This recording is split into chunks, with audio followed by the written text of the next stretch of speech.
So the shadow, as I would want to define it for you, and I'm going to make this as clear and as simple as I can, is those parts of my personality or of my organizations, if we look at the collective level, that when they're brought to my awareness, I find them troubling.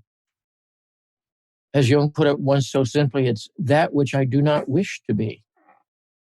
Those parts of myself that I would disown or neglect or repudiate. And it's not evil per se, because there's a paradox here. One of the biggest shadow areas of our lives, as Jung frequently pointed out, is how we all live small, adaptive lives, seldom stepping into the largeness of our possibilities. As he said once, we all walk in shoes too small for us. So the biggest shadow issue is that we don't fully step in to our own possibilities. We don't fully embody our life's journey, not from an ego standpoint, but the ego in service to the large life force that's wishing its expression through us in this world.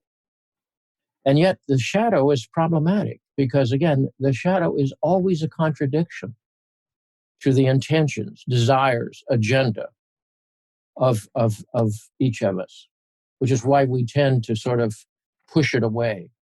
Jung put it this way. He said, everyone carries a shadow. And the less it's embodied in the individual's conscious life, the darker and denser it is. If an inferiority is conscious, one can then perhaps correct it. Furthermore, the shadow is constantly in contact with other interests, so it's being subjected to modification as we grow and develop.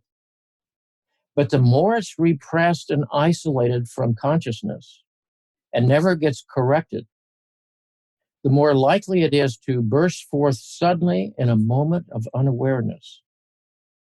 At best, it forms an unconscious snag, thwarting our well-meant intentions.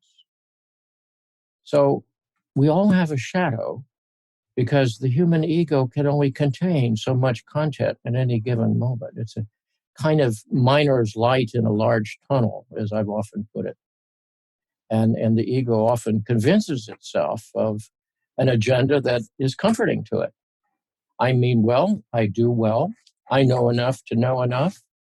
And yet our history is constantly telling us that there are areas of our life at work within us of which we know not, but keep showing up as consequences or patterns.